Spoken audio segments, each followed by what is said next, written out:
Yeah, I'm back. Oh. Oh, man.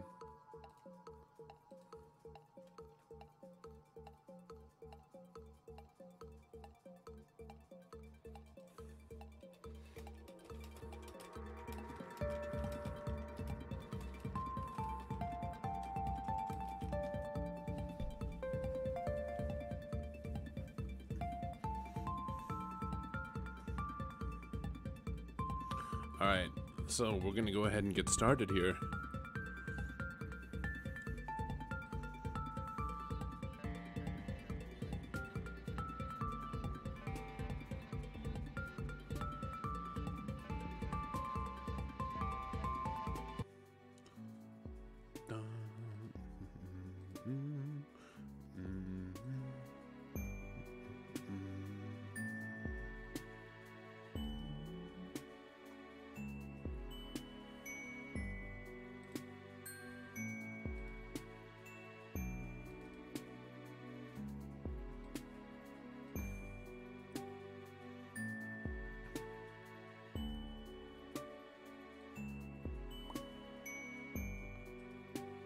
For anyone that sees this, no spoilers.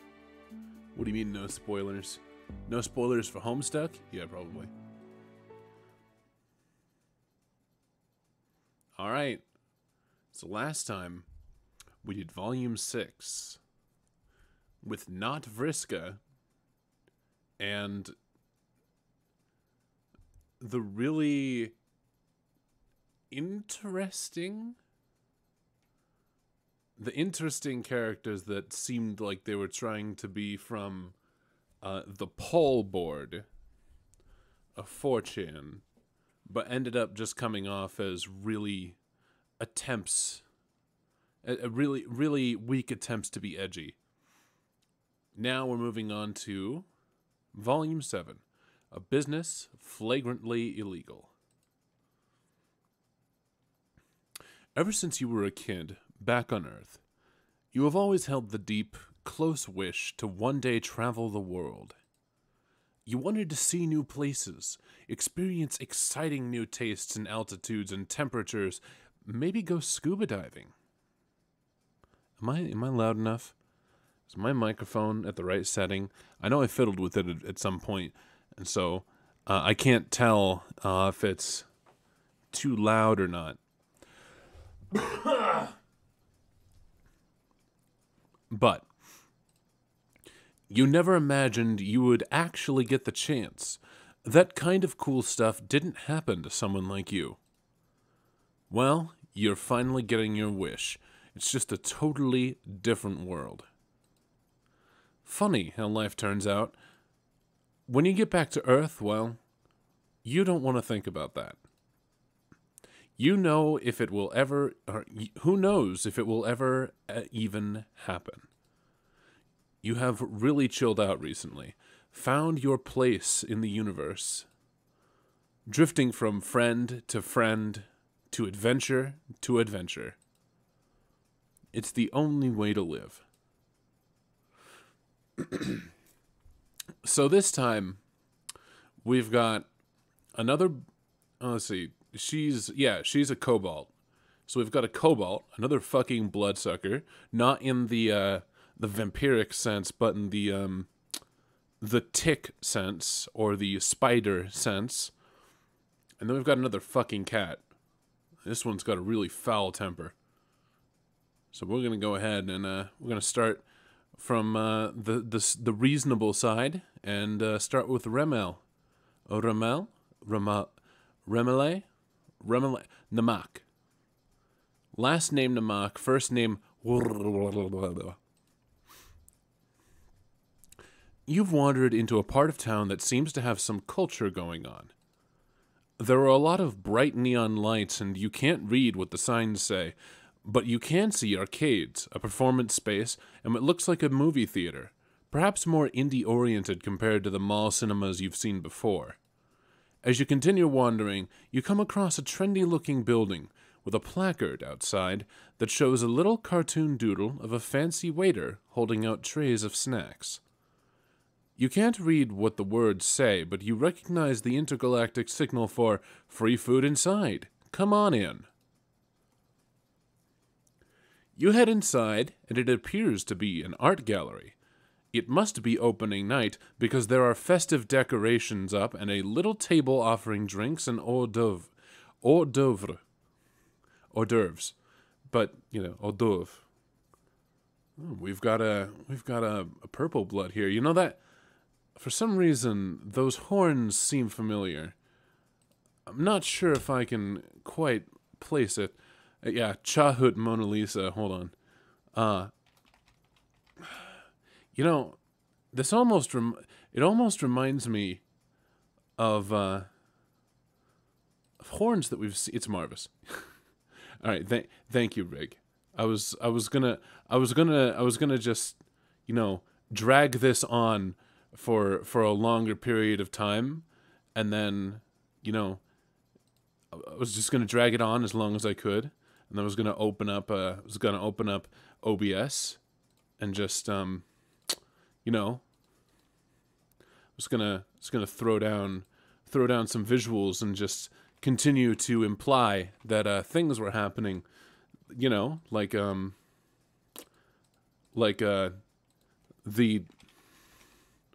the complete goddamn piece of shit that I am, because I can't fucking find where I just saved this image to.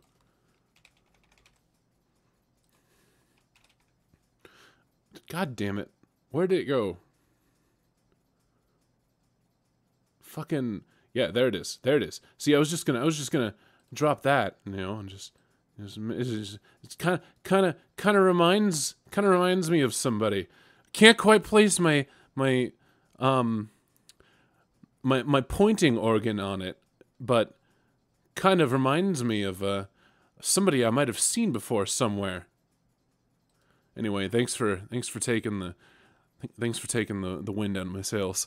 You head inside, and it appears to be an art gallery. Oh yeah, there are many other art appreciators here, and your adrenaline spikes when you realize that most of the trolls milling around are purple bloods. Oh, you're right. You've got Marvis, and then you've got oh, it looks like no, that's just the design of their horns. I was gonna say it looks like somebody with a broken horn over here, but I think that's just the design of their horns. This is obviously another blue blood, and this is a purple blood. But yeah, they're purple bloods. You're not sure if some paintings and snacks are worth the high chances of being maimed when chaotic violence breaks out. But as you're debating the merits of free food versus probable injury, somebody approaches you. You don't look like my other patrons. Are you lost? With an E. Or are you perhaps looking to start collecting? If you're loaded, ignore that first question. Art is for everyone, after all, regardless of your blood color. Hold on. I'm trying. Okay, so her typing quirk. What? All right, so it's. What is this? It's like.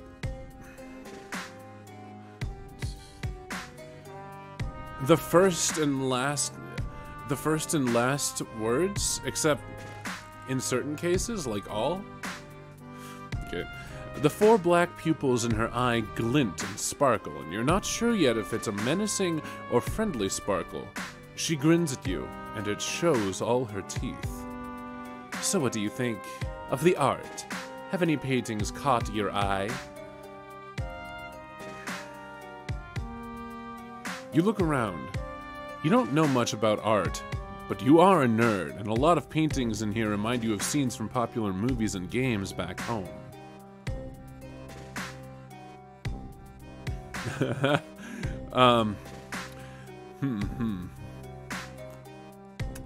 Yeah, I'm not sure.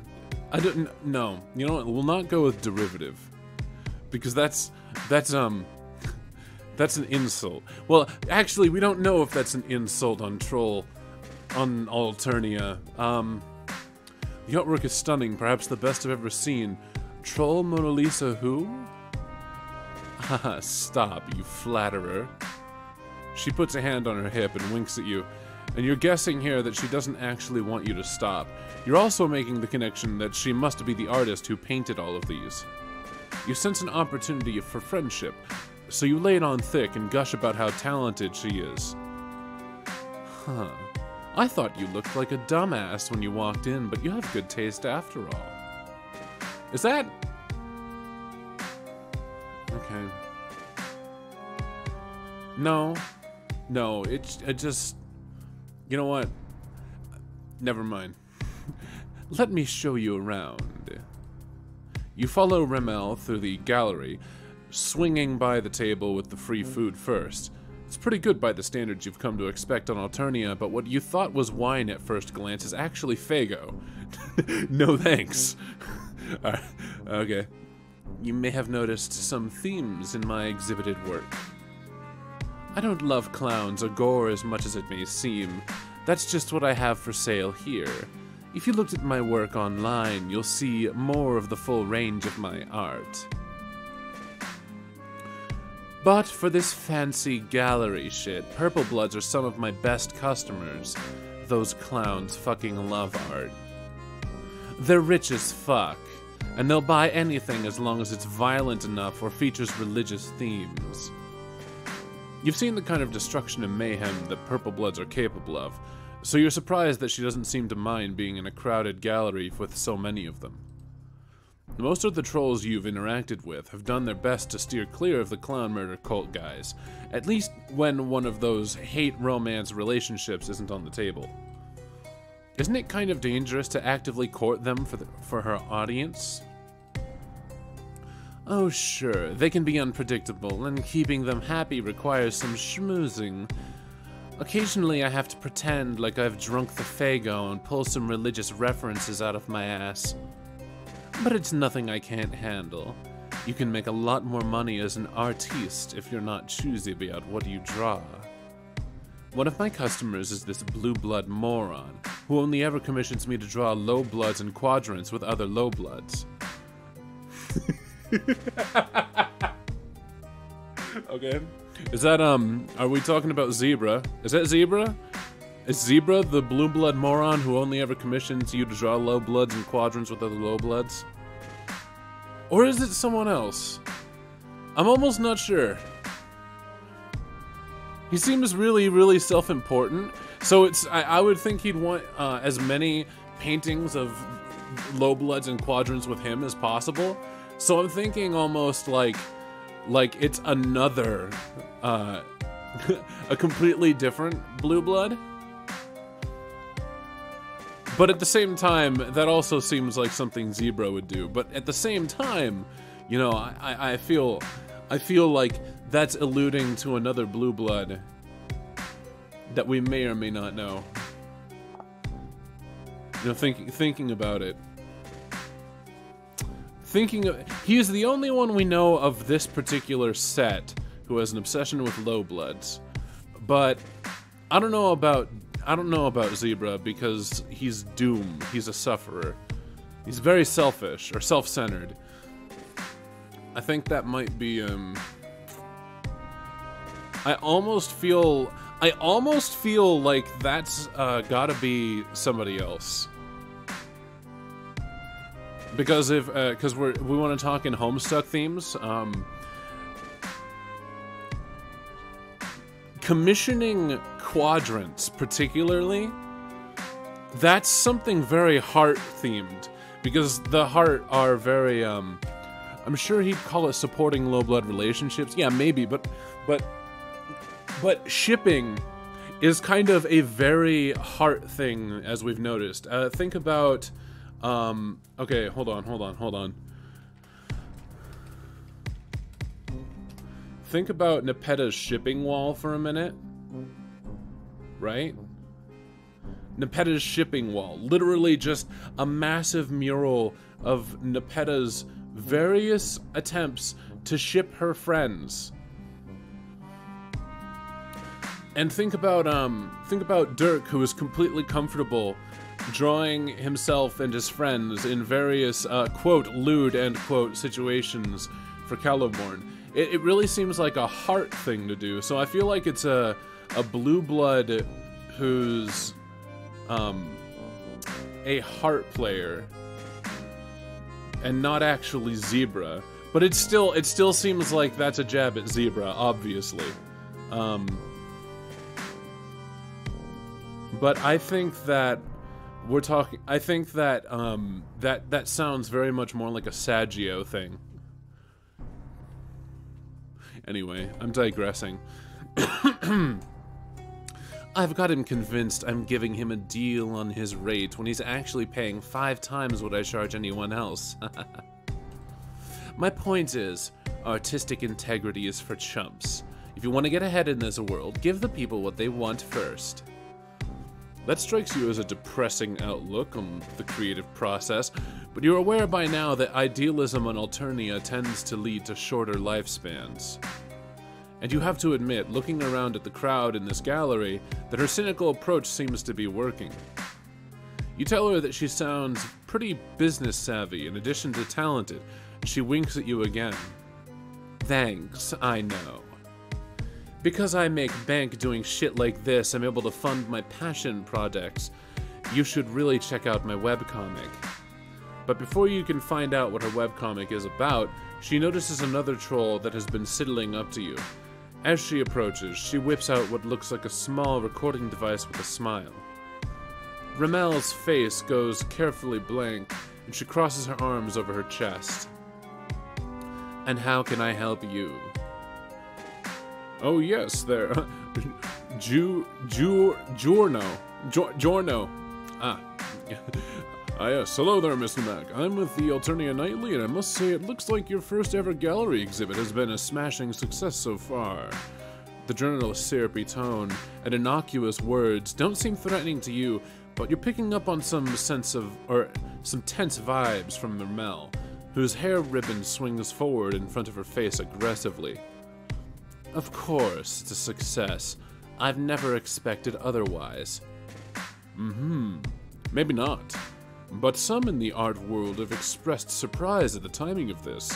Some have called it bold, considering that you're currently in the middle of a plagiarism controversy.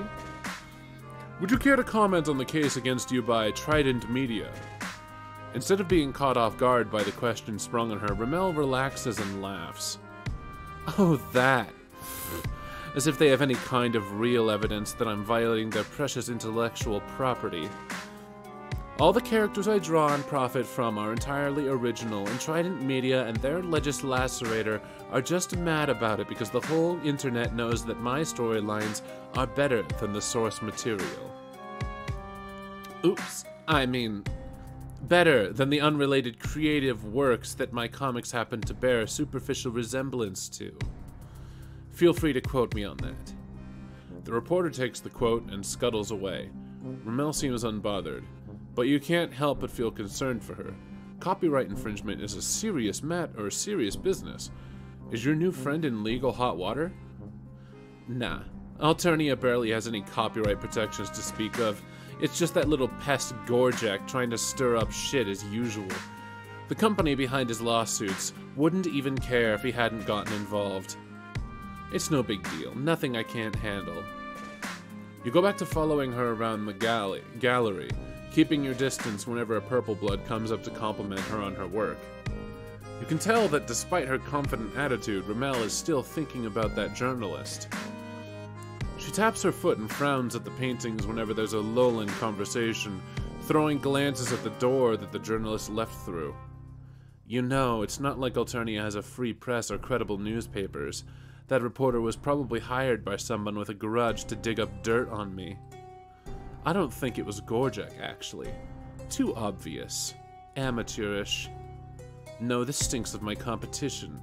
the artistic establishment that thinks all I do is fan art and shouldn't be taken seriously as an artist. All of their paintings are in the museum across the street, and they hate that I've managed to put up my own exhibit. Those stuck-up, pretentious bulge scrubs have been trying to sabotage me for so long. She turns to you, her hands balled up into fists, and the X in her eye flashing with passion. I've been waiting for the opportunity to strike back at them. If everyone is going to accuse me of being a thief and a hack anyway, I might as well steal from them for real. But their security is tight and they haven't had an accomplice. Until now. What do you say? Want to help me pull off a risky art heist? Yes! Fuck yes! Or hell fucking yes. I've got quite the options here.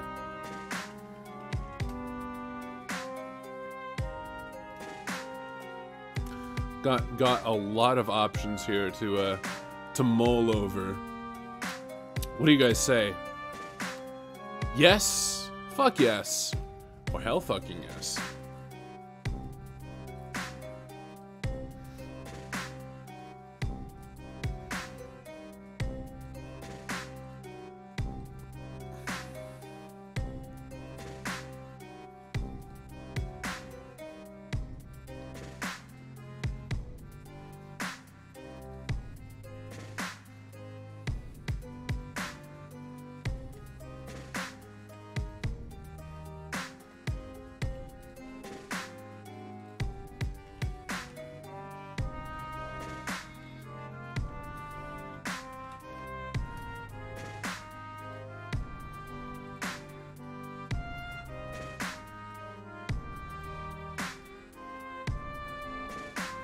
These options right now. Just thinking. All right, nobody's giving me an answer, so I'm just gonna go ahead and hell fucking yes. Ramel does one last round in her exhibit, saying goodbye to her patrons and grabbing her bag, which seems to be mostly art supplies, as you head out the door and onto the street.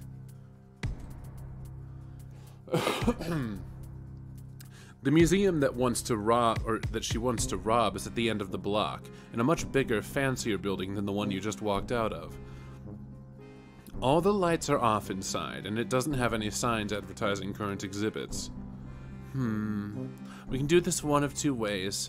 Follow that journalist and steal the keys if she has them, or break in without— oh, it was a female journalist. My bad.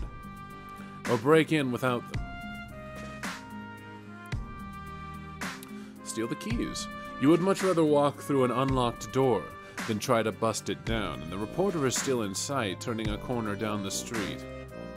You try to imitate Ramel's casual yet confident way of talking, like she would blend in, or like she could blend in anywhere and pull off anything. But despite your efforts to not attract suspicion, you keep getting looks. Not being the same species as everyone around you tends to make you stand out. Shit, this could be a problem. I can put together a disguise for you. Hang on. You watch as she starts pulling things from her bag. She seems to have all sorts of things in there, from paintbrushes to globs of clay to paint, and you think she might be putting together some fake horns for you from scratch real quick? But before she can finish, you realize that one of the purple bloods about to walk into Ramel's gallery is staring at you. He looks vaguely familiar, and you realize a little too late where you've met before when he starts walking towards you. You. I remember you. You broke into my apartment. It's the same troll that you and Polipus— oh. Okay. So I chose wrong when I chose to not— okay. I should have said that things looked derivative. I'm realizing that now, because now I'm in a— I have gone down a lane which is leading me to mirror a doomed timeline, so to speak. Tirona. That is a thought.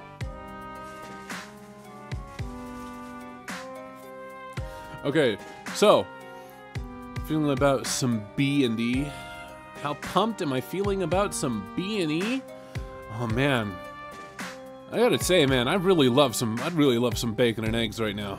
I'm feeling really pumped about bacon and eggs. It's the same troll that you and Polypa escaped from. You back away as he advances, a lazy grin on his face. Rommel glances from him to you and back to him again. Well, fuck. Looks like I'm not going to have an accomplice after all. Sorry, pal. She hoists her bag over her shoulder and shrugs her hands in what can you do gesture. Then she's gone. The big purple blood paying her no mind as she absconds. You want to feel betrayed, but it's hard to blame her considering how scary this guy is. In your heart, you know that you're dead already, but you're not going to accept your fate without attempting to prevent it. You make a mad dash to escape, sprinting towards a skinny alleyway and thinking that maybe you can scamper up a fire escape or something. Unfortunately, your attacker's size doesn't seem to slow him down, and you can hear his heavy footfalls right behind you.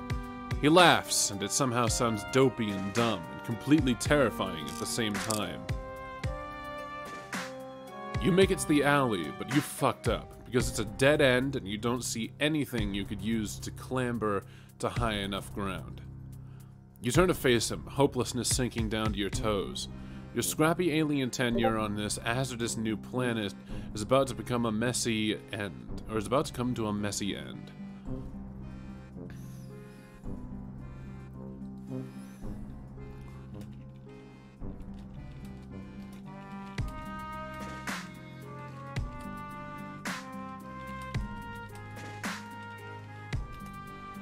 I forgot to turn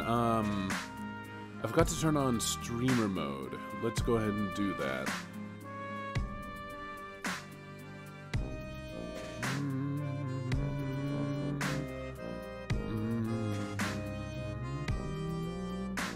Alright.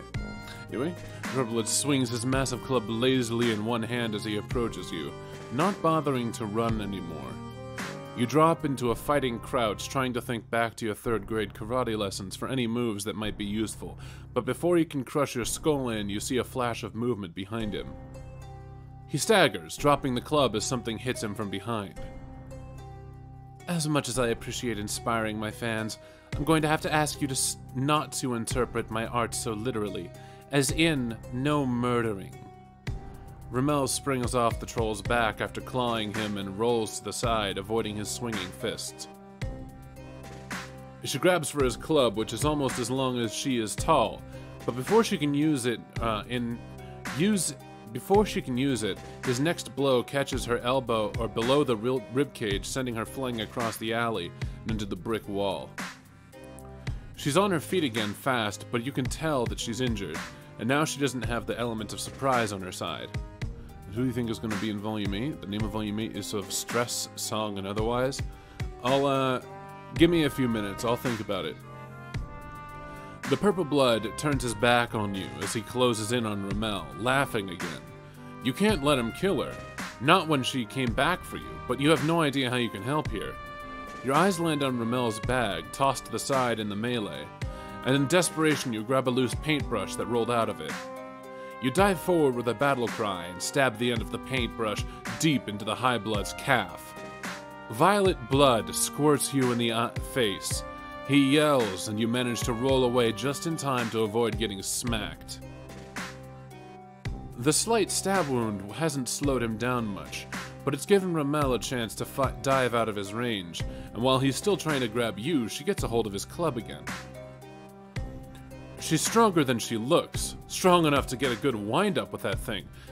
And when he turns around, or turns toward her, she brings it down hard onto his skull. Ooh, that's fun. It takes a few more good smashes before the troll finally stops groaning and twitching. Rommel breathes heavily, wiping blood spatter off her forehead. She looks up, meeting your eyes. You are absolutely positive that this is the most dramatic way you have ever been rescued. You can't believe she came back and risked her life for you. Don't mention it. I needed an accomplice, right? She drops the club and staggers over to you, pausing to spit out cerulean blood. You remember that she took some damage and hurry to support her, offering her your weak human arm to lean on. Is she going to be okay? I'll be fine. Ceruleans are tough to cull, even for a wannabe subjuggler. She tilts her head, looking down at the way the blood swirls with the larger quantities of purple blood pooling on the asphalt. Huh. That's actually not bad as an artistic medium. The colors and textures work well together. Maybe that blue blood kid from Chitter is onto something. Ah, Anyway, thanks for having my back with that paintbrush. That took some quick thinking. We make an okay team. I've never killed anyone before, but that kind of ruled, didn't it? You're not sure that you would choose those exact words, but you're pretty relieved right now. You might not have the bloodthirsty glint in your eyes that Ramel does, but maybe you can interpret your adrenaline shakes as euphoric overload or something. Hell yeah. Me too. I can see why people get into this killing business. If I wasn't such a great artiste, I'd consider switching careers. But sometimes when you're good at too many things, you have to pick one and stick to it. So no professional assassinations for me. I'm still determined to rob the shit out of my competitors though, and you... Now that we've killed someone together, it just makes sense for us to stay partners in crime, right? Your heart leaps at the implication that she wants to stick together. You truly do not mind breaking every law in the books if it means she'll be your friend. Nice. We probably don't need to go around breaking every law, I just want to steal some art. But maybe we can reschedule the heist for another day. This neighborhood will be crawling with drones as soon as they realize a high blood was killed. You feel bad that this troll attempting to slaughter you ruined Ramel's gallery opening. Oh, are you kidding? My customer base loves this kind of shit. My art will get even more of a violent reputation when word gets out that someone died at my first gallery show. That's metal as fuck. You limp out of the alley, supporting Ramel with your arm around her waist. She directs you to the back entrance of her gallery, where the two of you can clean off the blood and hide until the drones and crowds are gone. If you don't mind, you can lie low at my place for a few days while we plan this heist. And I might as well get some work done while we wait and scheme. That fight was pretty inspiring. You're already my accomplice, so how would you feel about also being my muse? Okay. So, interesting that the correct route for a current, okay, I need to point this out. It's weird and interesting that the correct route for a current Friendsim adventure comes off of the back of a doomed or incorrect route from a previous adventure. So I'm kind of wondering, it kind of feels like this is the first time this has happened. This is the first time, and I feel like that's unique. I think that might be the writer who wrote this particularly. I don't know who wrote this, but that might be a creative decision on the writer. It just seems inconsistent because up until now, it seems like the correct route or the success route for every last friend that we've met so far comes off of the back of the previous one. And so it's a line of consciousness. It's a series of events, one after the other. So we're making friends, and every single time it builds off. But it feels like this one in particular, this particular friend is built off of an alternative course in which we did not manage to make friends with... Yeah, exactly. This single episode, this single friendship seems like we did not get the good ending with Polypa. So so a previous one, hold on. Let me actually go into the menu for this. So Polypa was Polypa was the one right before this. Rig, which, I mean, absolutely, it's the Zahak one, or not Zahak. Damn it. Absolutely, going from Polypa to Zebra. Zebra definitely refers to Polypa being or the run with Zebra definitely refers to Polypa as being success. But did either of these?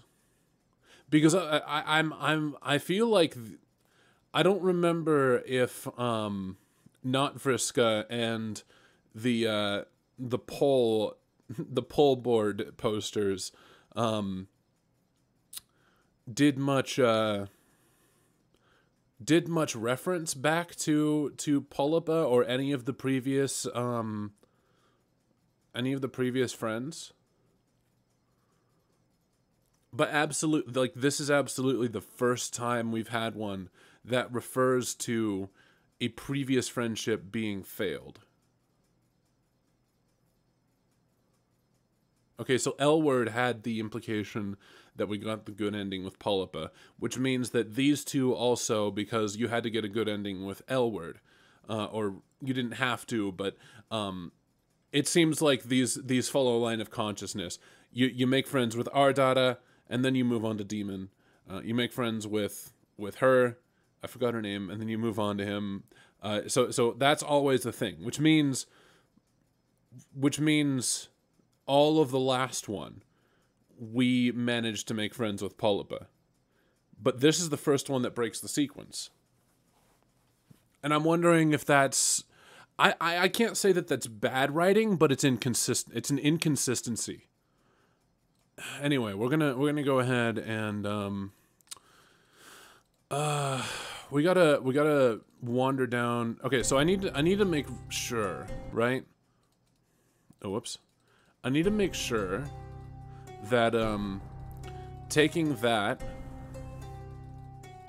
and then choosing one of the other yeses, because we said hell fucking yes. We're just gonna try yes. Okay, nothing changed. Oh, bust down the door. A heist sounds risky enough without spending extra time trying to pickpocket some keys. You suggest that if this crime is going to happen tonight, it should happen now. No time like the present. Good point. Let's go break into a museum. You scoot casually across the street to the museum on the corner. After seeing the kind of looks your unusual appearance draws from passerby, Ramel takes some fabric from her bag and wraps it around your head. Yeah, it might just be written for plot convenience, so the fight could go down, but that still means that Ramel as a friendship is going to be isolated from all of the future if the future Friendsims go on the assumption that we have succeeded at every other friendship, which means Ramel will probably be the only friend we didn't have moving forward. There. Now people will probably just assume that you have horns. You're just embarrassed by them being tiny or malformed. Duck into that alcove shielding the museum's back door and wait for me. I'm going to circle the block first, just so we seem less suspicious. As you wait for Ramel by the door, the reality of this caper settles in. You'd been excited about the heist at first, because who wouldn't be excited by the opportunity to sneak around, steal some art, and stick it to the man, probably while a snazzy soundtrack played. But you realize that in heist movies, they always have blueprints for the place they're gonna rob, and you have no blueprints. It seems like a dire sign. Before you can get too swept up in your worries, Ramel returns. Does she have any idea how to get into this place? Because the door looks pretty unbust-downable to you.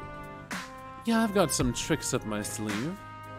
I've never done this before, but it'll probably work. She roots through her bag until she comes out with several paintbrushes of varying size, then crouches down and uses the skinniest one as a lockpick. It doesn't work, but then she selects a different paintbrush with different bristles and uses some of the bristles bunched together, and the lock clinks open. Huh. I'm great at this. Bet I could be an incredible thief if I decided to do that instead of art. Do you ever take the time to just sit back and acknowledge how great you are at everything you try to do, and how much you trust yourself to never fuck up when it counts? You hope that the question is rhetorical because your honest answer is that no, you don't have a whole lot of experiences acknowledging how great you are at everything you attempt.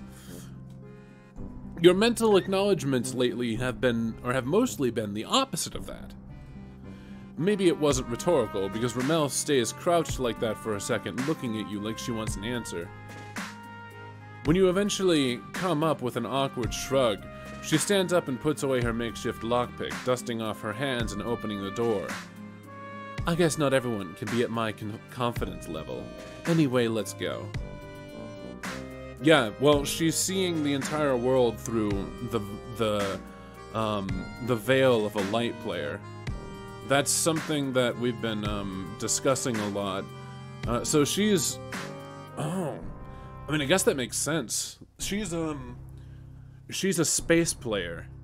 And she sees the entire world through the lens of a light player because of her blood color. So she's very self-centered. That's very clear, but she definitely seems to have a powerful muse. You follow her inside. Much to your delight, you see that this museum has an infrared laser beam alarm system. It looks so cool, just like in the movies, and you're back to being excited.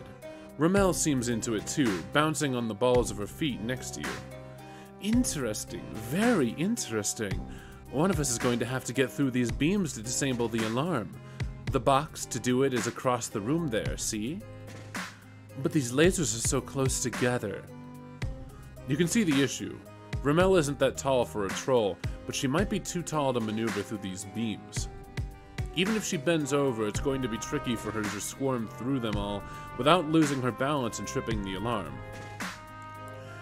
But the trolls that designed this alarm system didn't have your hornless ass in mind when they thought of potential intruders. You stoop over a bit to see if you'll fit, and sure enough, yes. You should be able to shimmy your way through these beams with minimal contortion. Fuck yeah. I knew I was right to bring an accomplice. Great thinking, me. And great heist skills, you, if you pull this off. You recall what she said about confidence and trusting yourself to not fuck things up, and assure her that you've got this. You face the laser beams with your self-doubt shoved all the way down, where it hopefully won't screw anything up for you. You take a deep breath and crouch down and carefully, so carefully, inch your way forward between the wires. It's the slowest you've ever crossed a room in your life, and there are a couple of moments when you teeter and lose your balance, or almost lose your balance. You can hear Ramel hissing through her teeth behind you at tense moments, but you press on without looking back. And then you've done it. You've reached the box to disable the alarm system, and you have no idea how you're going to do that.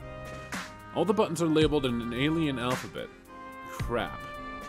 Oh, that's right. I forgot you can't read. You didn't know anything about me. How would you know I can't read? Well, she probably assumed because I look like an alien. Press the one that looks like a meat hook, but with angry eyes. And then press the one that looks like a meat hook, but it's got beast claws. That should do it. That sounds bonkers to you, but you look back at the buttons, and her descriptions of the letters are actually pretty spot on. You press the angry eyes and the cat claws, and the whole alarm system makes a soft shuddering noise and clicks and shuts off. You are thrilled. You did it. Who knew that doing something right could give you such a rush? This is just like the part of the heist where the heroes had to sweat for a minute, but then defeated the unforeseen wrench in their plan. You are certain that there couldn't possibly be any larger wrenches in your plan still to come. Ramel crosses the room to join you, giving you an appraising look with her hands on her hips. Not bad. Thanks for coming through for me like that. Now let's get what we came here for. There's one work in particular that I'm here to get. You follow her through the different galleries, passing through sculpture rooms and oil paintings, until you reach a display of pieces that look inspired by pop culture. The paintings and prints in here remind you a lot of Ramel's exhibit, and when you look at her, you can see that she's rigid, her eyes flashing, and a passionate blue tint to her cheeks. I can't believe they call me the hack. Such bullshit. Whatever. It's cool. It actually doesn't bother me, I just need to send the message that they don't want to fuck with me. This painting right here is a direct rip-off of one of my early works, back when I was naive enough to put my art up for free without realizing it would just get copied and someone else would get all the credit and the profit. Well, I learned my lesson. I'll take this so that they can't sell it, rip off their rip-off, make something even better, and turn it over for a truckload of cash. She grabs the painting, and just when the two of you are ready to heist roll out of there, you hear voices at the back door, and what sounds like a team of security guards coming in. They must have arrived to investigate the alarm system shutting down. You're ready to embrace your panic, but you stop hyperventilating when you feel Ramel's vice-like clawed grip on your arm. Don't freak out. Follow my lead and we can still get out of this. You assume that the whole heist is off now that security has shown up, but to your surprise, Ramel doesn't put the stolen painting back on the wall. She gives your arm one last reassuring squeeze before sauntering out of the room with her head held high, moseying with no hurry towards the front door. You follow her nonchalant lead as best you can. When one of the security guards stops her, Ramel gives him a condescending, highly confused or slightly confused look. What are you even doing here? My assistant told me she informed all staff that I would be swinging by today to pick this up. Did you miss that memo? Give me a break. I'm sure it must be easy to miss things, right? Because as a security guard, you probably get so much important correspondence every day. Her four pupils somehow give her sneering eye roll extra sarcastic force. She yawns and with her free hand not holding the painting, flicks some non-existent dirt off her shirt. The security troll, a burgundy blood judging from the sign of the on his cop hat, looks uncertain and embarrassed. But I get it. I understand crossed wires. Since you're apparently too busy to do your job right, I'll catch you up to speed. I'm the artist behind this piece, and I've got a wealthy patron interested in commissioning something similar. I'm taking this as a reference in order to negotiate a better deal. There is absolutely no way these guys will buy her story. The two of you look so guilty, and you still have her yellow sash wrapped around your head, probably looking like an idiot with a head injury. But Ramel is staring down this guard like it hasn't even occurred to her that she might be questioned. You've never seen someone double down so hard on a story that is such transparent bullshit. If you want to waste more of my time and yours by calling your superior to verify, go ahead. He might not be thrilled that this mix-up happened because you can't keep up with your emails, though. The security troll was already wavering, and at the mention of his emails, he cringes. His co-workers behind him shuffle around muttering to each other. He steps back, horns lowered in embarrassment, and waves you and Ramel through with a mumbled apology. You can't believe this is happening, but the two of you swagger out to the street through the front door, legitimate as anything. You don't stop until you've turned the corner into the next block, and then Ramel leans against a wall and laughs, holding her painting happily to her chest. Suckers. Feels good to get away with things, doesn't it? It does feel good, you suppose. Mostly you think you're still reeling. How did she come up with a story like that on the fly? How did she guess correctly that the security guard wasn't some hyper-organized inbox zero kind of guy who'd never believed that he could ever, or he could have missed a message? Ramel gives you an odd look and reaches forward to unwind her sash from around your head and stuff in her bag. I just winged it, man. You overthink things. My guesses are usually right because I'm a creative genius, but if going after him for emails hadn't worked, meh. I guess we'd have been arrested, and then I'd talk my way out of that eventually too. Wow, you find it kind of hard to believe that she goes through life so easily, with that kind of unshakable belief that she can improvise through anything. Doesn't she worry that it'll catch up with her someday? You want the long answer? It's this. Nope. I super don't. And if you still don't get it, I don't know if it's the kind of thing you can really learn. She picks up the painting again, looking down the street and away from you. Well, that was a successful heist. Now that I've ruined the competition, I feel inspired. I'm gonna take this home and paint. Wait, hang on. With a sinking feeling, you realize that she's getting ready to depart and that this friendship might be slipping through your fingers. Sorry, kid. You seem like you're not totally useless, at least. But I'm not one for long-term artistic collaboration. It's a lot easier to talk your way out of tight spots when you're on your own. Peace. You watch her go, your shoulders sagging with disappointment. You guys stole from a museum together, escaped together, bamboozled the cops together. You should have bonded over your shared transgressions and culpability. Every crime movie you've ever seen has taught you that heists bring people closer together, but cultural differences? Oh. Just question marks. Just, I guess it's not even like, oh no, I missed out on a friendship. It's just, what? Excuse me? What? All right. So yeah, that's really kind of showing. It was like starting to show with Elward how she was very, despite Elward being, what is it? What was her true sign? Right. It was that one. All right. So despite her aspect being hope, you could see the self-centeredness really coming through, and kind of this overlying good luck with everything that she did. But I think this really confirms it, that even if your aspect, okay, so like with the trolls anyways, even though this girl, I forgot her name now because I'm fucking retarded. Let me pull her up. Even though Ramel is a space player, she still seems to have this overlying confidence and good luck with everything that she does.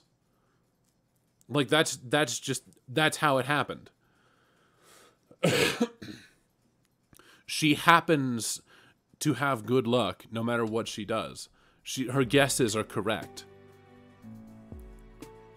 And I'm sure that there's something about knowledge and whatnot in there. But anyways, we're gonna go down the other path where we say that her stuff looks really fucking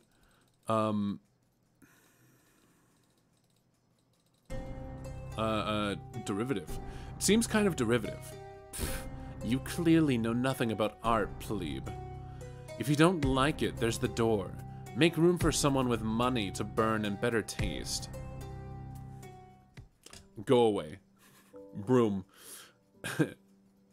Oh. See, that's a much sadder ending and much less confusing. I was actually concerned. Like, it seemed like the second ending with Ramel was going to turn into this, like, a second success. Like, this is going to be unique in that there were two different ways in which you could make friends with her. But obviously that's not true. Because she gets caught up in her... If you feed into it a little too much, if you take the brute force way into the museum, and then you end up feeding into her ego, she gets so caught up in herself that you don't matter anymore, and she does not make friends with you. So now we're doing Con El Okema. Right now, your travels have brought you to what appears to be a normal road in an innocuous part of town. Not particularly upscale, but not exactly a rat trap either. Just pretty average. A row of those spiky purple bushes line the side of the road, and behind one stands a large, fierce troll who's glancing furtively up and down the street. Okay, that's less average. Hey, are you her? Huh? I mean, are you her? Are you who I'm waiting here for? Well, your first instinct is definitely to tell her that yes, of course, you are the one who she's waiting for, provided she's been waiting for a new friend. But honestly, you aren't sure your shtick is going to work on this girl. Of course not what I was thinking, or of course not, what was I thinking? This is so infuriating. She's so late, I'm so bored. Okay, alright, the all caps last words. Do you think she's coming soon? You don't know who she means, but you suggest that, hold on. You know, I turned the music up because I thought it was quiet. But, that was quite loud. The music seems to, the loudness seems to change from song to song. You don't know who she means, but you suggest that she might be more comfortable waiting somewhere that isn't in a spiky purple shrub. Don't be stupid! My clients value discretion! I have to lay low! The shrub hardly manages to cover her. Standing behind it and shouting is definitely not making her less conspicuous. Neither is asking random passerby whether they are her client or not. Not that you can talk, accosting people left and right and asking them to be your friend is kind of your whole deal. If you aren't Country Lady 453, then who is? Country Lady 453? That almost sounds like... Sorry, I'm late. I couldn't... What in tarnation? You'd know that genteel charm anywhere. Well, my stars. I definitely wasn't expecting to see you around here. What a masterful coincidence. You are incredibly glad to see Skilla, and Lady too, all unkidnapped and everything. You give Skyla a hug, which she enthusiastically returns. She nearly picks you up off your feet. Lady shoves her nose against your neck and gives you a few sloppy licks. Who the heck are you? I have business at this bush. Maybe find your own. Sorry, but I'm the business your bush has been looking for. Wait. What? Your Country Lady? The very same. The name's Skyla Corrigan. Pleasure to meet you. Ah! I didn't think you'd be a bronze. I've gotten that before, honestly. But also, by the by, this concerns them too. She puts her hand on your shoulder. It does? It does? Sure enough. They were there when it happened. They helped me fight off the varmints who tried to take my Lucis. Yeah, you said something about that in your message. But I don't get it.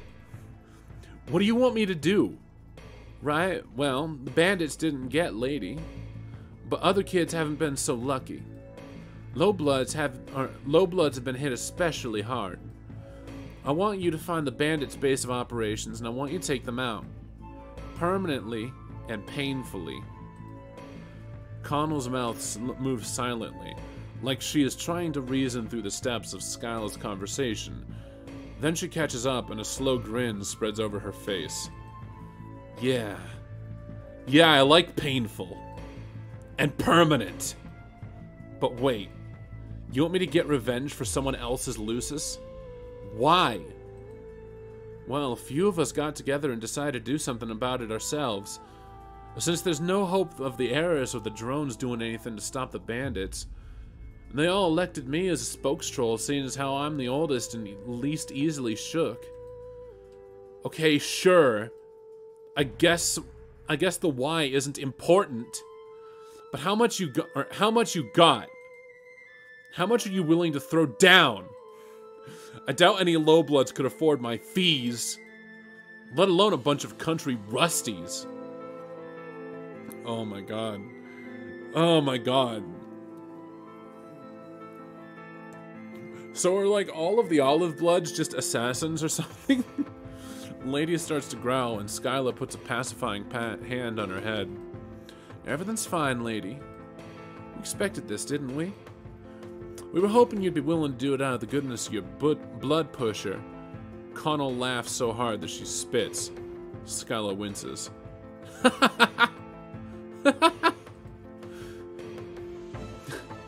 You got a pan disorder. Or you got a pan disorder. If you think I take any charity cases, I don't work for pretty smiles. Keep your compliments to yourself, Missy. That wasn't... Ah! I didn't mean to say that out loud. Why don't you just find the bandits yourself? You know full well I don't have the means. But you do. It'd be a walk in the recreation field for you. If you weren't so nasty and selfish. Or maybe you're scared. Ah! You! I'll show you scared! Oh hell. They look like they're about to throw down. You gotta do something to defuse this situation. Alright, so what is Connell? Fucking, murderous Undine?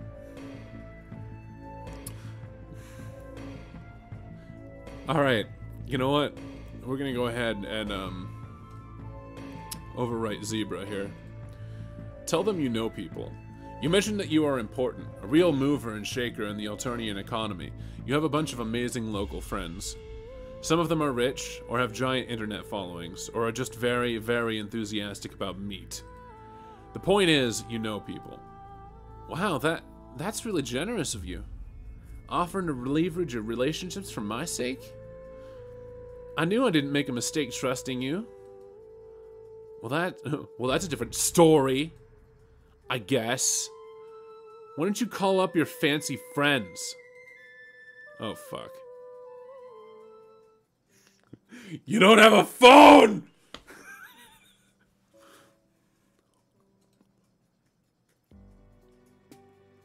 Nope. No phone. Ask Connell if she works on spec. What? I don't work on spec. I'm only licensed on Alternia. Just kidding. I don't have a license. You explain to Connell that working on spec means doing some work for free in hopes that you are going to be paid later. You say it's unlikely that the bandits only go after Luci. That would be totally ridiculous when there's so many other things in the world to steal. Like money. They probably have just heaps of money in their hideout, and if she breaks in, she can have it all. Skyla doesn't want it. She just wants to save the Luci. You are so dang convincing that you almost convince yourself. I'm not so sure. Sounds like you might be trying to fuck me over.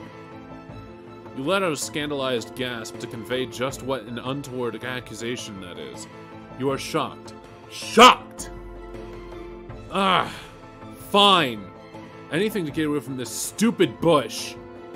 She kicks the prickly purple shrub so hard it uproots and sails across the street to land on the hood of some... Yeah, she's Undine. But you're coming with me. I'm gonna hold you to that. And if there's no money, then I'll hold you tighter. And squeeze. Until your weirdly colored eyes pop out. Yikes. You believe it too. She could definitely do that. But here's your chance. You've got tons of success stories proving that forced exposure is really the best way to get people to you, or get people to like you. Sounds just peachy. When do we leave? Connell kicks at another bush. She seems to have an anger management problem. Well, you guess she is managing it. She's taking it out on the shrubbery instead of you or Skyla. We aren't doing anything! You aren't coming! Lady starts growling again, and Skyla looks like she wants to join in. Excuse me? Connell gets up in her face, moving way faster than someone her size seems like she should be able to. You aren't coming! You'll just get in my way. You're distracting. Skyla's mouth twitches just the tiniest bit. I'm going to turn my volume down. I keep peeking. That is not what I meant. You keep tricking me. I just meant that you'll probably stop to save some bark beast wigglers. And get us all cold. Skyla crosses her arms and tosses her hair. Okay, so obviously Connell has some insecurities with her quadrants here. Fine. I'm counting on you two. You figure that the information gathering stage of the operation is next. You've seen heist movies. You know how shit works. You know, hold on a second. Actually, hold on. So, an individual from Olive Blood having issues with quadrants, or being really, really fucking sensitive to quadrants, seems totally fucking right. Let me just, oh, she's a light player. Interesting. Interesting. We're gonna see how that rolls out here. But Connell just shouts at someone on her palm husk for a while, then punches some coordinates into a car that you're pretty sure isn't hers. Takes you to the outskirts of the city, past long stretches of cracked concrete and urban sprawl. Not exactly the place you'd expect to find bandits who steal farm animals. You point this out to Connell. She tells you to shut up, so you do. You leave the car and walk the last few blocks. The bandits' operation is honestly not super impressive. It's a long industrial structure that looks more like a manufacturing plant than a den of thieves. Beside it is something much more impressive, a sleek black spacecraft. Not like yours. This is the Mercedes-Benz to your banged-up Chevy Malibu. Even before you crash-landed it, that thing was a hunk of junk. Oh, holy shit! Is that an adult?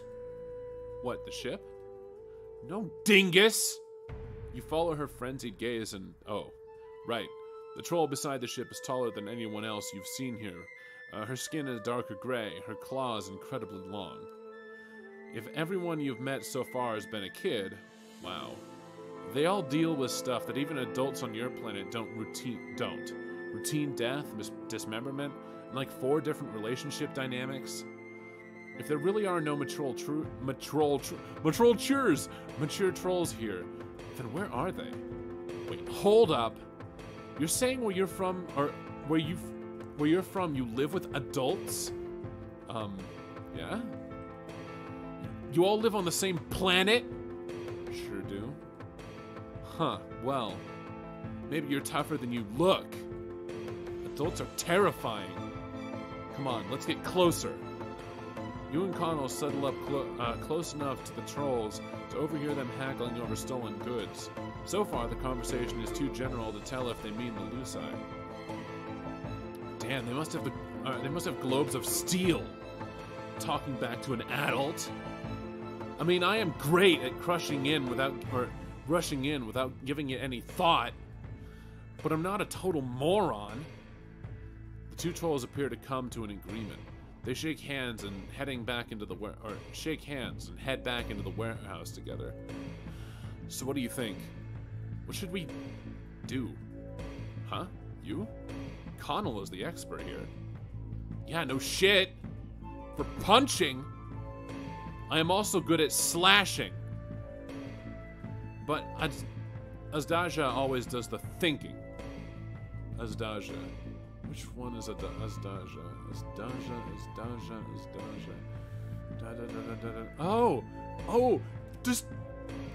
Does she work? Does she work with the Scouter Boy? In the planning. He's the one with the I-beams and the big think pan. Don't tell him I said that. Please? You assure her you couldn't tell Azdaja anything at all because you don't know who he is. Oh. Right. Azdaja's a frustrating bulge lord loser who sucks so bad Also, he's my mate, Sprit, and we have been together for sweeps. He's supposed to be here, but he's off busy doing some dumb bullshit. So I need you to be the pans of the operation, okay? Please, do this for me. Oh dear.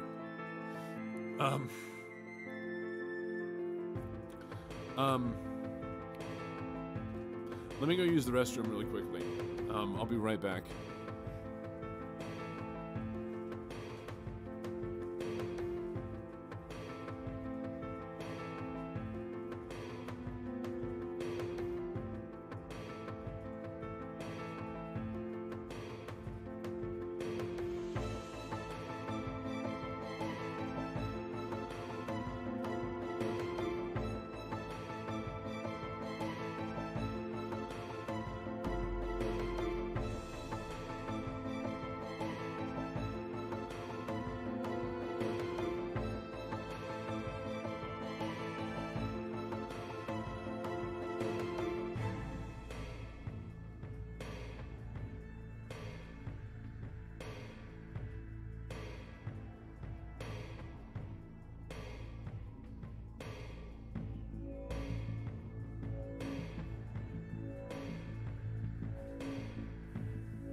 Okay, I'm back.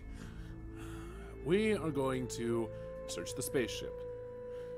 Here's your chance to prove you are totally capable of making non-disastrous choices. You reason it would probably be best to check out that space cruiser while it's empty, since who knows how many people will be waiting for you in the warehouse. Yeah, that works for me.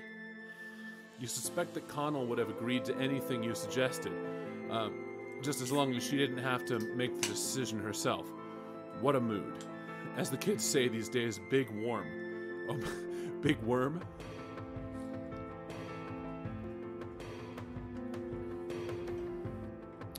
There are so many tough decisions in your life recently.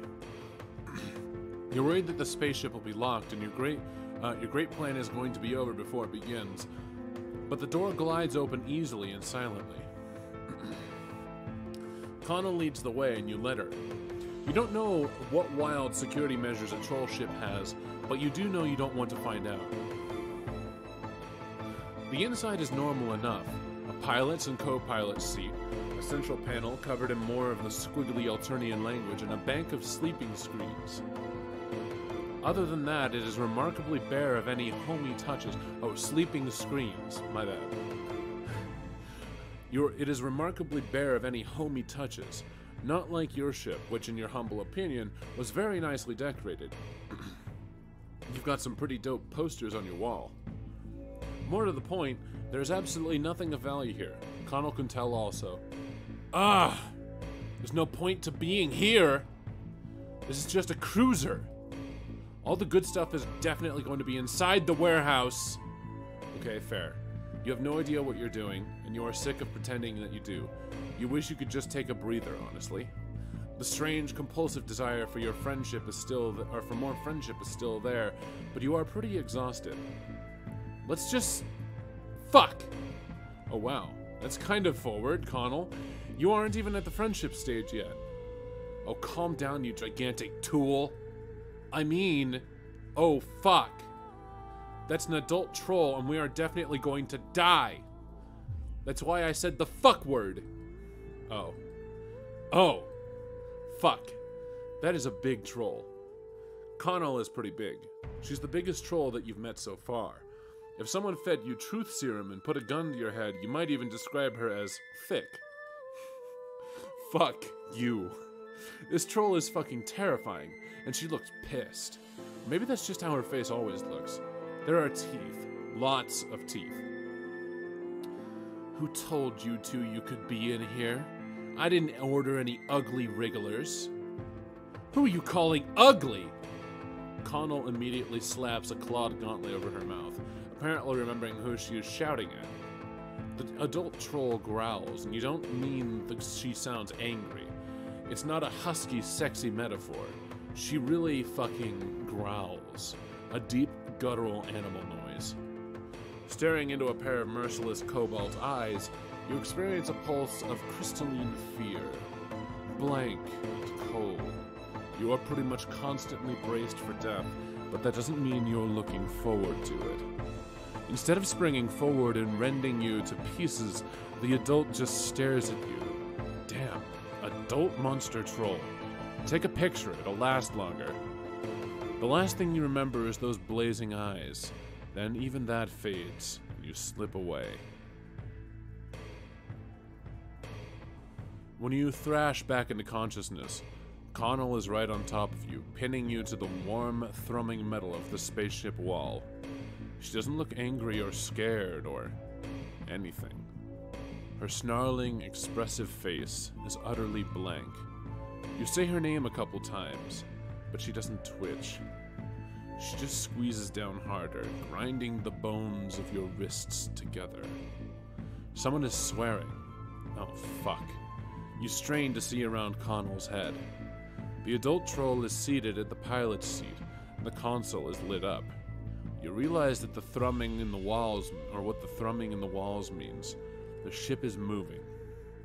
You see the sickly green-gray of the Alternian night sky, and your stomach does a disorienting leap of mingled elation and dread.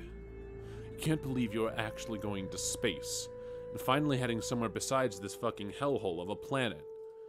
Of course, that's how you felt when you were first leaving Earth, and you have no idea where this troll is bringing you, and your new prospective friend is just sitting here like she's hypnotized. She only reacts when you struggle, and then only to slam you back against the wall.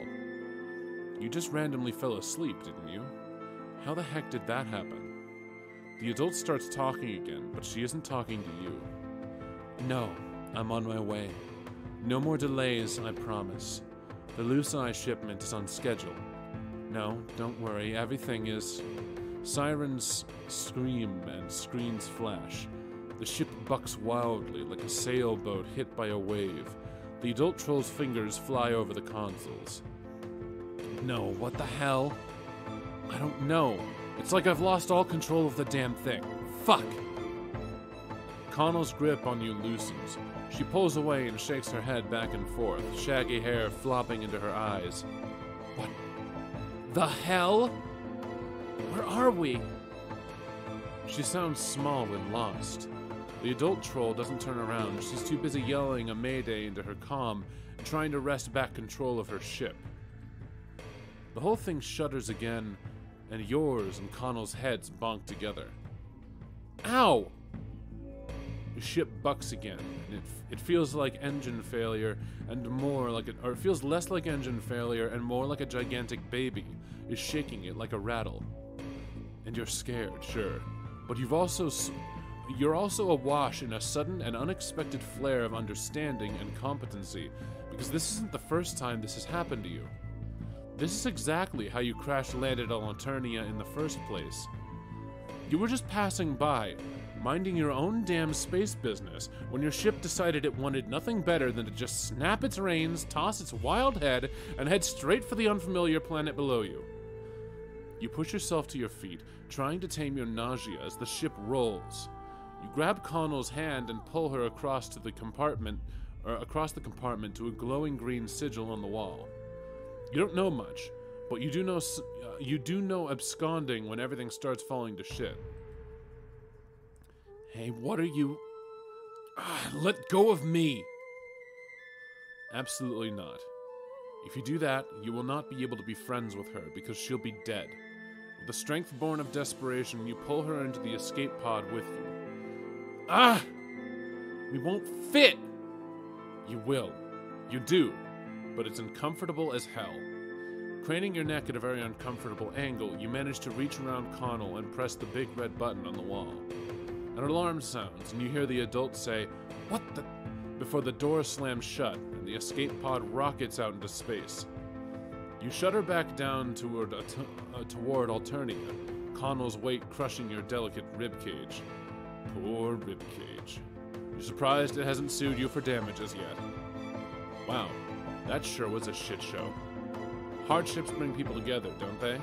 That's definitely a thing. Unfortunately, you judge from Connell's swearing and muttered death threats that this is not one of those times. Well, that happened. Alright, so we're going to go ahead and load up the decision. So that was interesting. We now know a little bit about how MS Paint Reader got here. So, part of, it seems that part of keeping adults off of Alternia isn't simply that adults are not allowed to be on Alternia and therefore don't go there and everyone obeys. It seems that spaceships that fly toward or near Alternia get sucked to Alternia, ideally to crash. I think that's what's going on, is that if an adult gets too close to Alternia, they will crash, land, and die. And I assume that means that the Empress can turn that on and off at will, so that when she flies her ship down, or like, how do trolls get off the planet once they're adults? That's the question. Fuck. Alright, we're gonna follow the pirate into the warehouse. You decide to follow them into the warehouse. That way, at least you won't be trapped in a confined space if anyone comes back out to check on the ship.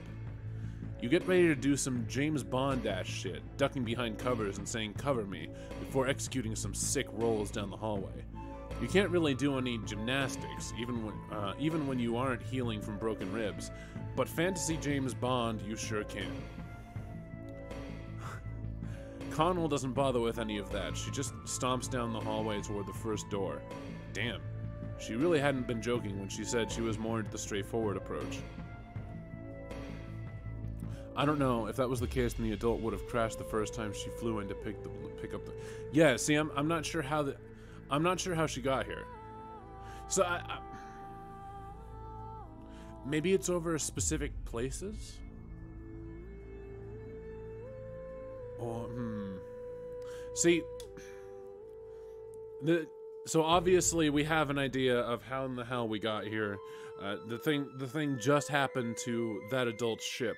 Now, what are the conditions for that? Connell doesn't bother with any of that. She just, yeah, okay, straightforward approach. You pick up speed to try to get to the door before she does, just to prevent her from charging in there and getting you both caught immediately. Good thing, too. Through the window and the door, you see what looks like some kind of break room.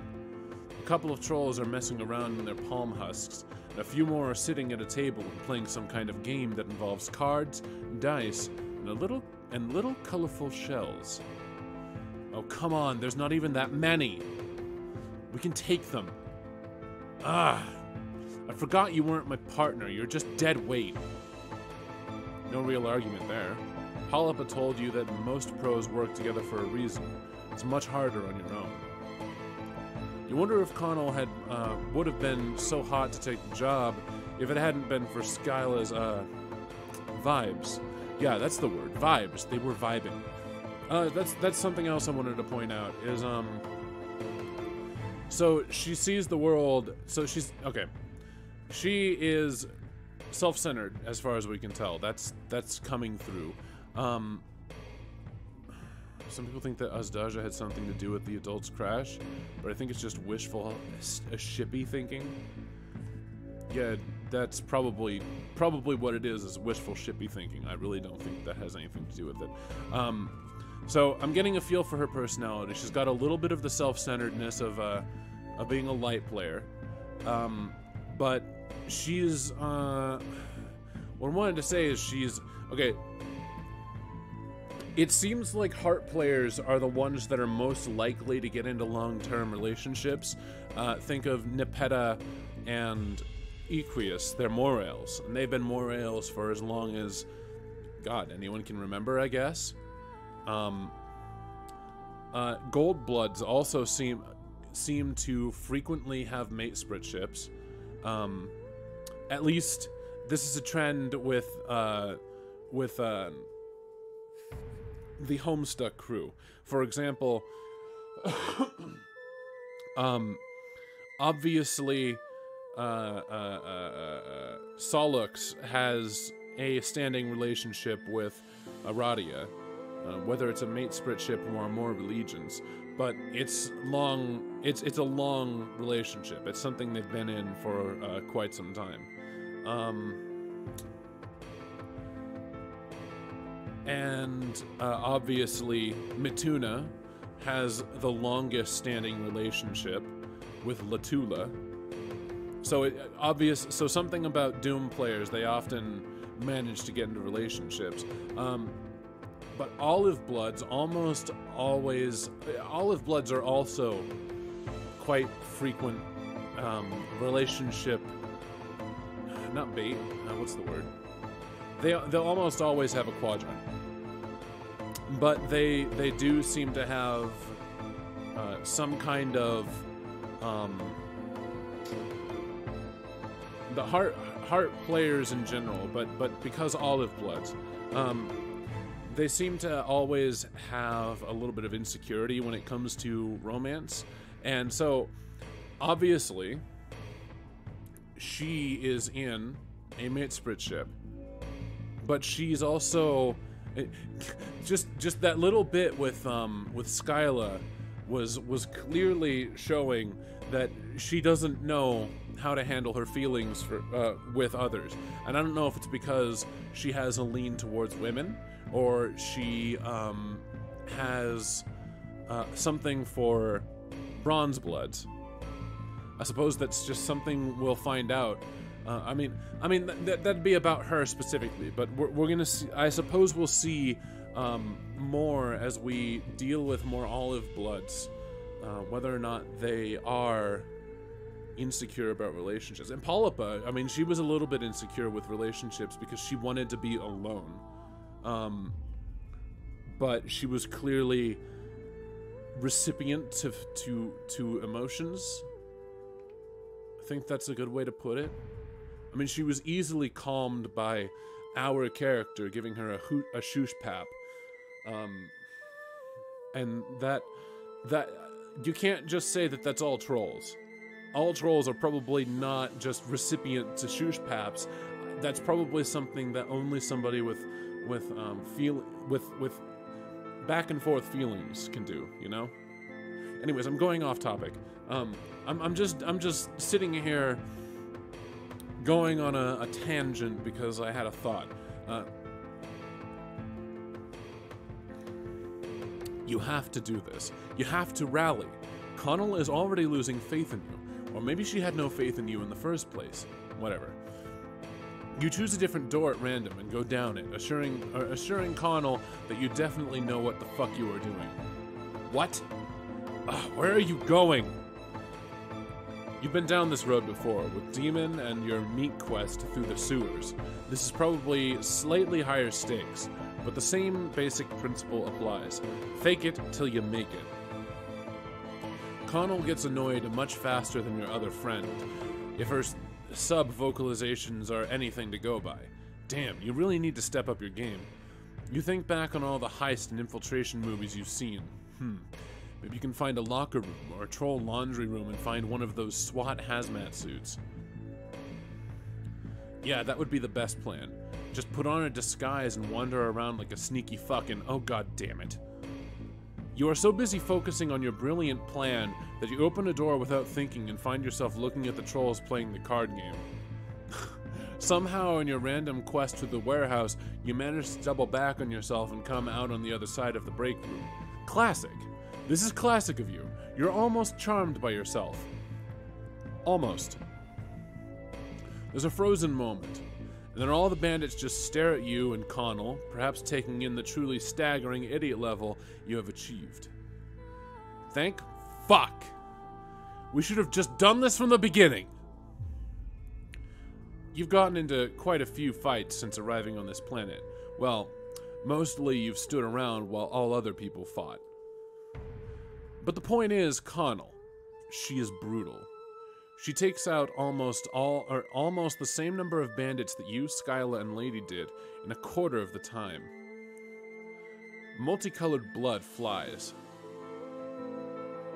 And God, you know these are bad guys.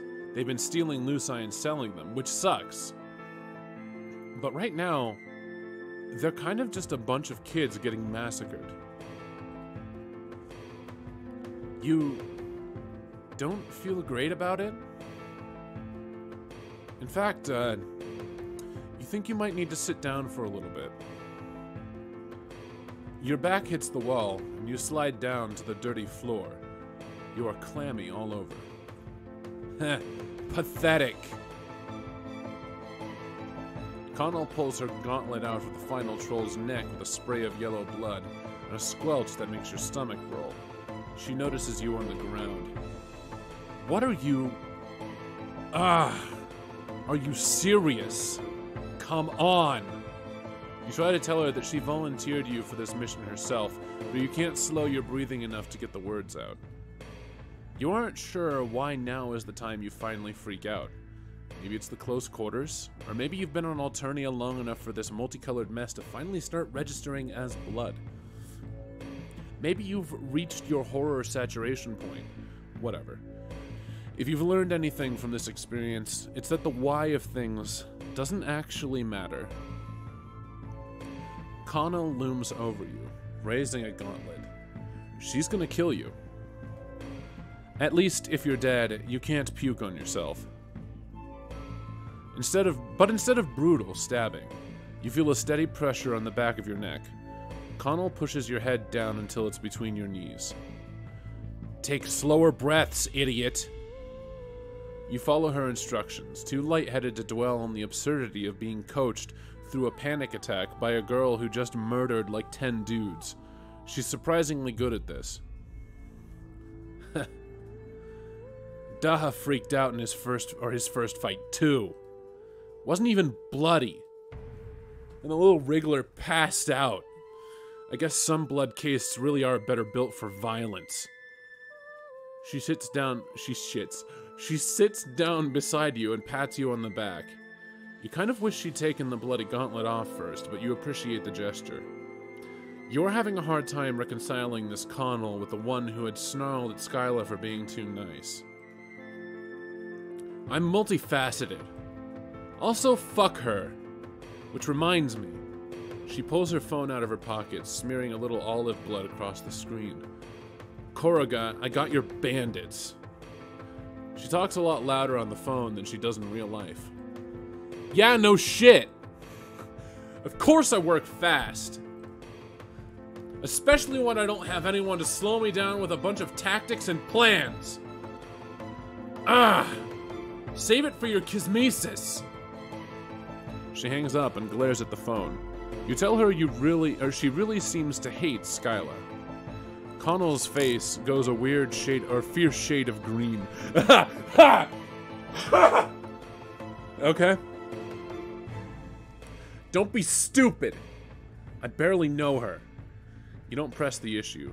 You also don't point out the kind of obvious point that these probably aren't the only trolls in the facility. The one who had been haggling with the adult isn't here, for instance. But if Connell forgetting about them means less murder, you are all about it. There's no way the bandits are continuing their work after this. Connell also seems to have forgotten about the fact that she came in here looking to be paid and... Nope, she's looting the bodies. Great. It's a lot messier and takes way longer in real life than it does in video games. In the end, she ends up with 5 palm husks, a laptop, some jewelry, and some little squares of plastic you think might be sci-fi credit cards. Whatever. There's barely anything here. But that fight made it pretty worth it. Well, You're glad it was good for somebody, at least. You were just trying not to think about it and maybe get outside as fast as possible. Whatever Connell wants to do with your outstanding debt at that point, well, you can square up out there. Yeah, don't worry about that. I'm not actually going to squeeze you. It would just be too easy. Like squishing a March bug. Fuck yes. Saved by being pitiful. I doubt you have any money anyway.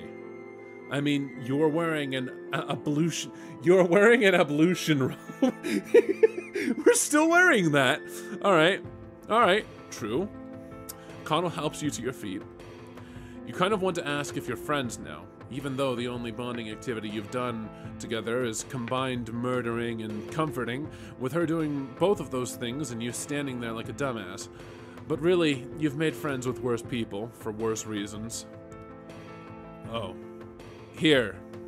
Why don't you take one of these? She hands you one of the palm husks. Thankfully, it only has a little bit of blood on it. Actually, it might be mustard, like the actual condiment. But she's giving you a phone? Why? You don't have one, right? I mean, you don't even have any pants. This way we can keep in touch. Have we just been wandering around with a... And you can tell me if you have any more jobs with an excellent violence level. Like this one. Here, let's exchange info. Palm husks are really useful. You can use them to call people and everything. You aren't sure if she's making a joke. Possibly she just thinks you're an idiot. That's okay. You can deal with that. Because not only did you just make a friend today, you got a gift today. Holy shit, you killed it. No, that's blood. No, that's definitely blood. That's not mustard. That's blood. Where's the robe? I guess we just like absorbed the robe into our essence. We're also not wearing pants. So okay. I guess nobody has any problems with an alien walking around with their tentibulge just wobbling around limply out in the open. That's not a problem. Nobody has any problems with that. So anyway, it probably doesn't even look like a tentibulge. So they don't realize what's going on. Wow. This took a pretty fucking lewd turn. Let's get out of that line of thought. So yeah, it seems like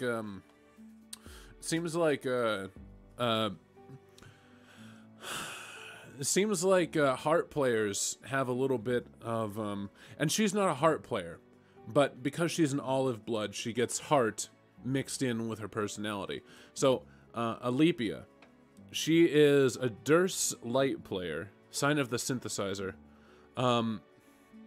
And we can see a little bit of the light shining through. She's got a little bit of that self-centeredness. She very much wants she wants the benefits, you know, like it's a that well, yeah. She wants to be profitable. That's pretty much a light thing. We can agree that being profitable is a light thing. And self-centeredness to an extent. We can agree that she has some of that self-centeredness. A little bit. Just a little bit. But in the heart field of things, because of her olive blood, she seems to it seems that olive bloods are either a little insecure about the quadrants, or they are prone to them. I wanted to go the insecure route because it seems like she was having, it seemed like she was having trouble with fucking just feelings blotting up randomly over Skyla. Why?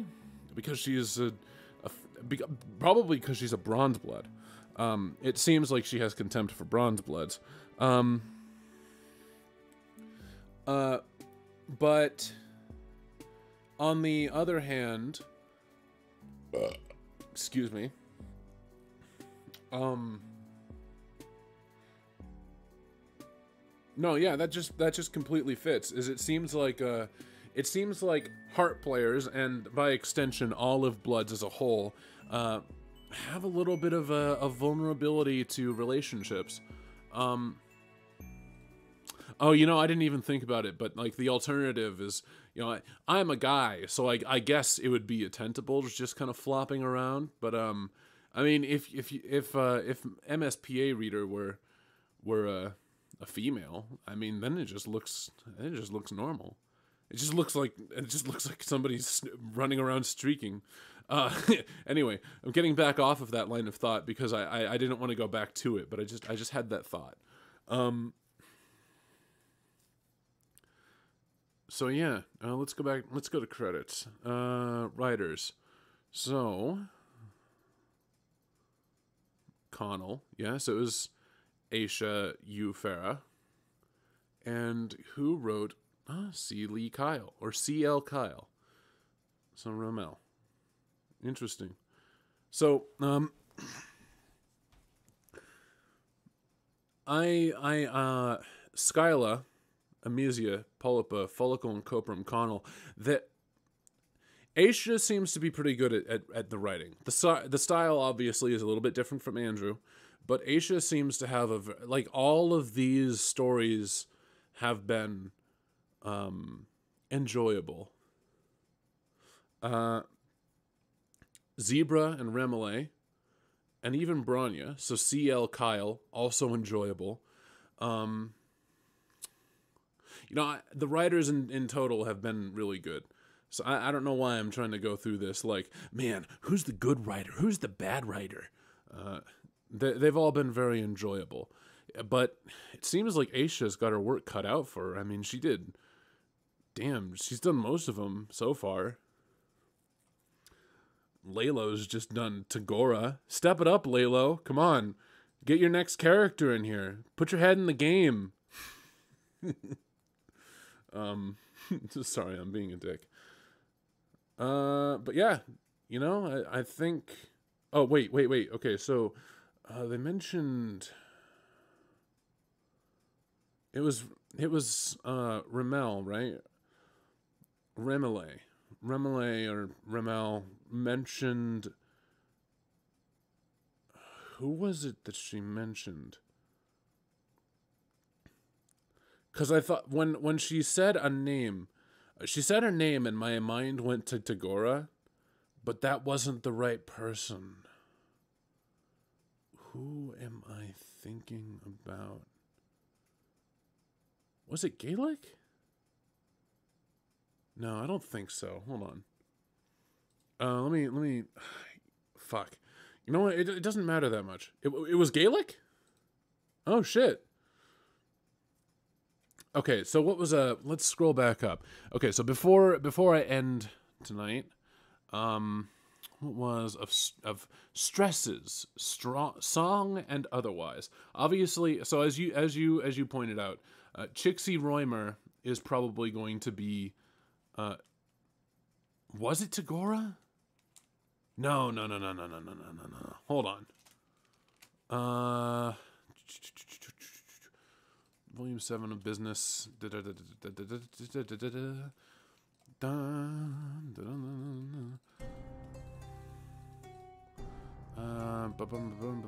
She called him by Oh, Gorjak. Okay, yeah, you're right. She did. I'm dumb. It was that's what threw me off. It was a name, but of course she's a professional artist. She's going to call people by their last name if she doesn't know them personally. All right, I'm dumb. All right, so I think I liked Remele more, simply because we got to kill a fucking purple blood.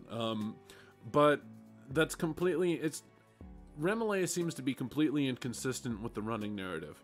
But anyway, the next series of stresses, song and otherwise. Well, you pointed out Chixie. I'm gonna have to agree there. Debut album titled Chixie blocks all non-praise and self-promotion sickness. Now we have to think of another character who's quite stressed. Torrona? Tattletale. I'm trying to I'm going by visuals. Torrona looks like she's stressed out. Tattletale, his honorable tyranny is littlest fan, ruthless calculus. But excuse me. I'm going to say Torrona is one possibility.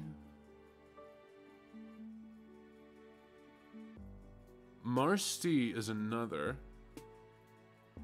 Simply because Marcy is fucking a janitor.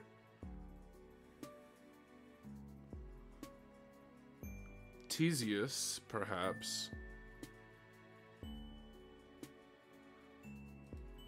I'm thinking reason Theseus is because sleeps once a week. Ask her about her controversial theories regarding traditional jurisprudence, and that's not coffee. So she sleeps once a week. I would imagine she's teal blood, sleeping once a week. That insists on a very stressful life. But maybe also Gaelic, simply because he's a harsh intellectual, and that's always very stressing. But anyway, yeah, I don't know. The song and otherwise is definitely Chixie, unless there's another musician that we just kind of don't remember. But I think that Stresses, song and otherwise, is a little too vague to really go off of. What do you think, Rig? Like, what do you think Stresses might what do you think the Stresses might point to?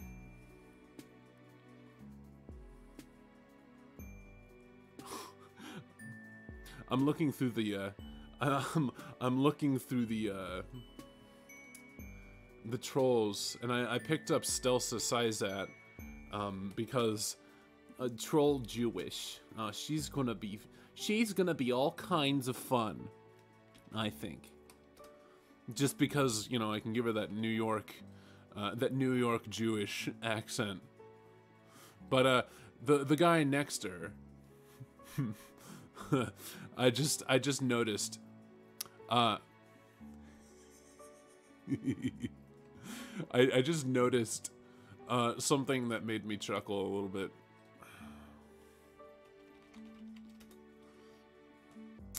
Hold on. I'm gonna pull this up. Give me a second. It made me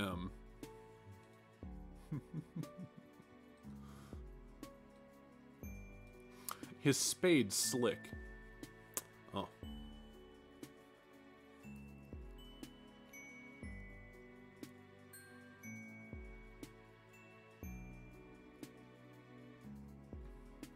His spade's slick.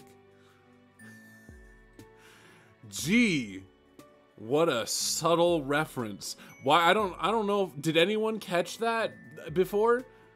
I hope I'm not the first one to catch that. That would be disappointing.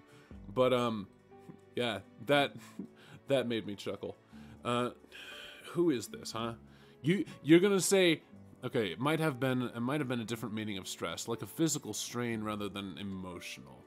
Yeah, that's true. And you're guessing it's gonna be who is this? Seriously, I don't know who this is. Maybe there's a hint. Maybe there might be a hint to it in the sign.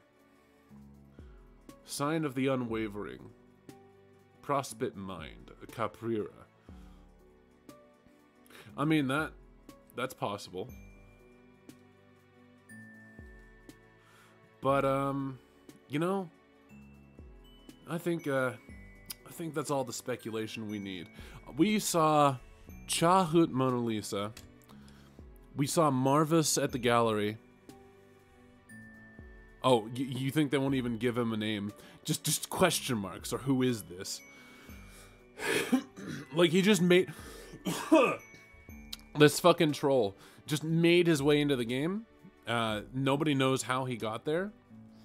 You're not even sure he's supposed to be there. You were pretty sure there was another... You were supposed to make friends with somebody else entirely, but you suppose that this purple blood will have to do. I'm actually curious. I'm curious how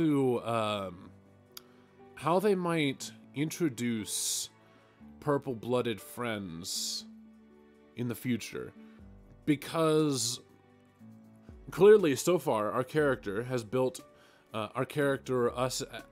we have built an impression of purple bloods. So we're gonna have to meet either the most violent purple blood and see that they have a tender side, or we'll have to meet who is this in order to break our conception about purple bloods. Because he seems like he's just gonna be... Seems like they're getting him more into upscale neighborhoods. Yeah, that might be true. That might be true, but that doesn't mean that our character, the MSPA reader, isn't clearly very leery about purple bloods. So we're going to have to... This is going to be interesting. It's going to be interesting seeing how they introduce...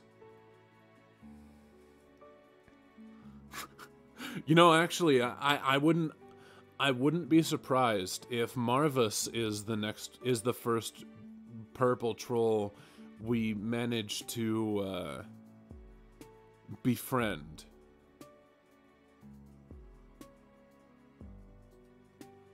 Simply because he got this little, like, it's likely going to be either Marvis or Chahut. In all honesty, because we've run into characters that know Chahut twice. In